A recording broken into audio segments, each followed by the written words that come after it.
ভাই গো, এই কোন বিশ্ব রাজনীতি জানি না, আল্লাহু আলাম বিমুরাদিহি, আমার আল্লাহ জানো তা ভালো জানে। শপিং মল খুলে গেল, ট্রেন চালু হয়ে গেল, ব্যাংক খোলা, ব্লক খোলা, কোর্ট খুলে গেল, থানা খুলে গেল, শপিং মহল খুলে গেল, মানুষের মুখ থেকে মাস্ক খুলে গেল, এক এক করে সব খুলে গেল।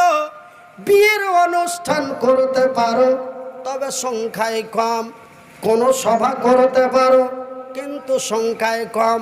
তার মানে আমি বিস্তারিত বলি না, এক এক করে সবই খুলে গেল, কিন্তু স্কুল কলেজ খুলবে কিনা তার প্রশ্ন উঠে আসে না। কারণটা কি জানি না। আল্লাহ মনে মনে চিন্তা করে, মনে হয় সেই দিন হযরতে মূসা আলাইহিস সালাতু সালামের জামানায় ফেরাউন নিজেকে খোদা দাবি করেছিল, করেনি?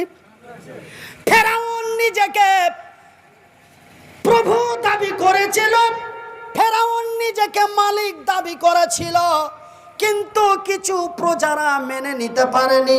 বলে, ওগো ফেরাউন, তুমি প্রভু হতে পারো না, তুমি দেশের রাজা হতে পারো, তুমি দেশের মন্ত্রী হতে পারো।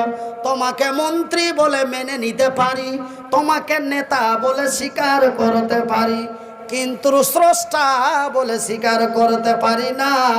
যেন যিনি আমাকে সৃষ্টি করেছেন তিনি হলেন আমার স্রষ্টা। তোরে যেই সৃষ্টি করেছেন সেই হলো স্রষ্টা। রে ফেরাউন, তোকে প্রভু বলে মানতে পারি না, তোকে খোদা বলে মানতে পারবো না।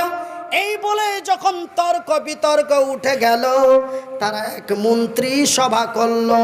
মন্ত্রী সভা করে বলে, বন্ধুরা রে, আমি তোদের সব, আমি তোদের খেতে দিই, আমি তোদের জল দিই, আমি তোদের এটা দিই, আমি তোদের জিয়ার দিই, আমি তোদের ঘর দিই, আমি তোদের বাড়ি দিই। এবার আমার পরেও তোদের আর কোন মালিক আছে? আমাকেই তোরা মালিক বলে এক বলে মেনে নে। কিন্তু তারা কেন মানতে চায় না? রে আমার মন্ত্রী, নেতৃত্ব, সেনাপতি, কমান্ডারেরা এমন কি কাজ করতে গেলে আমাকে মালিক বলে তারা মেনে নেবে?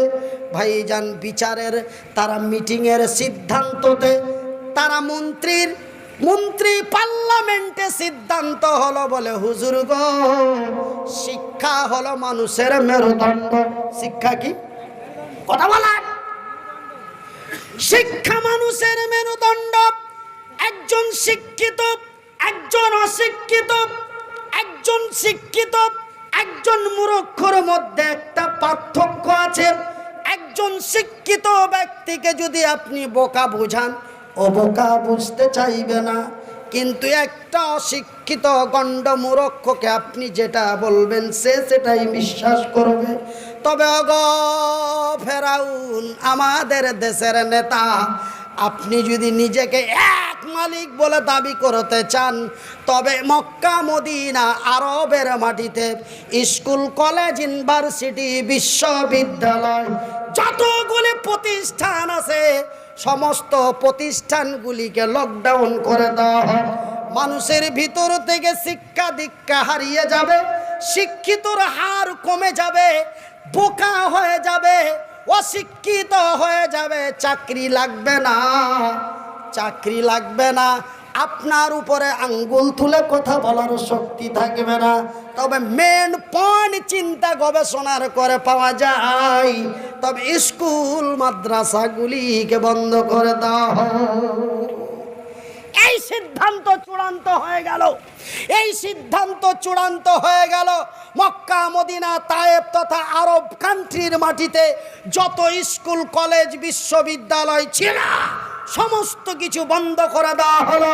মানুষ অজ্ঞতা নিরক্ষতার মধ্যে পড়ে গেল।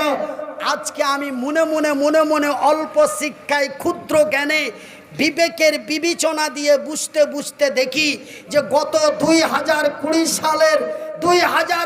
সালের ফেব্রুয়ারি মাস থেকে 2021 সালের জুলাই মাসের 30 তারিখ পর্যন্ত আজকে সমস্ত কিছু মিডিলে খুলে যায়, আবার বন্ধ করা হয়, সব খুলে দেওয়া হয়, শপিং মহল খুলে দেওয়া হলো, রেস্তোরাঁ খুলে দেওয়া হলো, রেস্টুরেন্ট খুলে দেওয়া হলো, এমনি করে সিনেমা হল খুলে দেওয়া হলো, মিটিং মিছিল করার জন্য পারমিশন হয়ে গেল, ধর্মসভা করার পারমিশন পাওয়া গেল।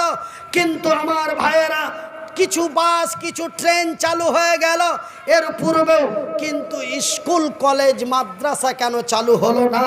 তার কারণটাই মনে হয় যে মানুষকে এক দুই করে। আজকেই সকালে একজন হিন্দু ভাই আর আমি মনিরুদ্দিন এক জায়গায় বসে বসে গল্প করছিলাম, বলছে কাকা মনে হয় 2027-24 আগে কোনো স্কুল খুলবে না। এইভাবে একটার পর একটা সিস্টেম করে এই সামনে মাস গতবার কি হলো? এপ্রিল মে জুলাইয়ে খুলে যাবে, আগস্টে খুলে যাবে, অমুকে খুলে যাবে, তুমুকে খুলে যাবে, তারপরে ইলেকশন খুলে গেল, কিন্তু স্কুল কলেজ খুললো না।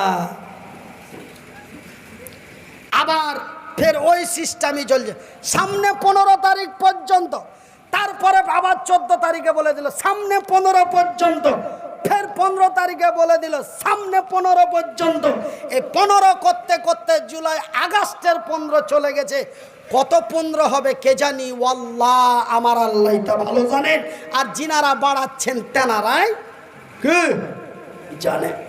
ভাইজান বন্ধুরা আমার, আমি মনিরুদ্দিন আজকে আপনাদের বলি একটা কথা। প্রথমে বলেছি, আজকে যদি আমার ভিতরে শিক্ষা না থাকতো, ঠ্যাং নাই হাত নাই আঙ্গুল তুলে কথা বলতে পারতাম না।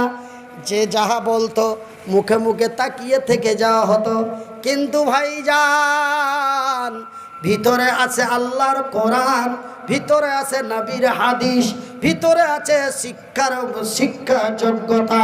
হাত দুটি যদিও না থাকে, ঠ্যাং দুটি যদিও না থাকে, আঙ্গুল তুলে কথা বলতে পারি, চিৎকার গলায় কথা বলতে পারি, এই হলো শিক্ষার মেরুদণ্ড। এটা যদি মানুষের কাছ থেকে ভেঙে দেওয়া যায়, তবে আর আঙ্গুল তুলে কথা বলতে পারবে না।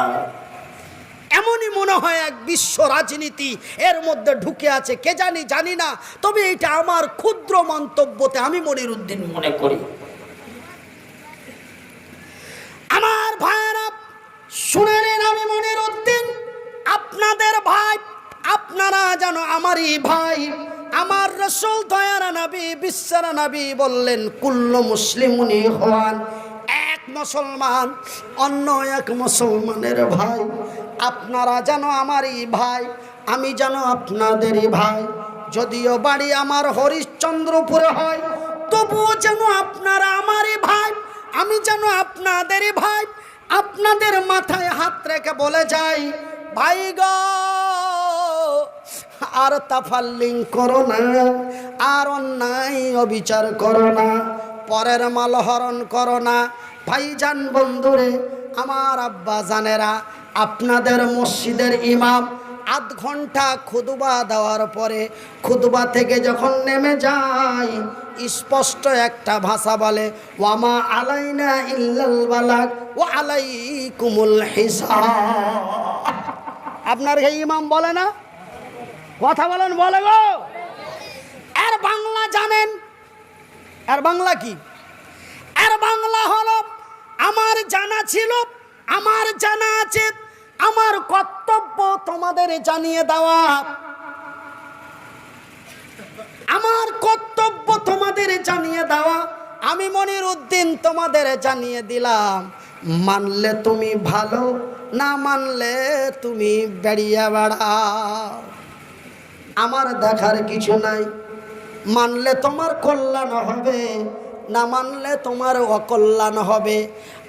তোমাদেরকে আমার বলার দায়িত্ব ছিল, আমি তা বলে দিলাম। মানলে মানো, না মানলে চুলকে বেড়াও। আর মানে হলো এটা, ওয়ামা আলাইনা ইল্লাল বালাগ ওয়া আলাইকুমুল হিসাব। আমার জানা ছিল, অন্যকে জানিয়ে দেওয়া।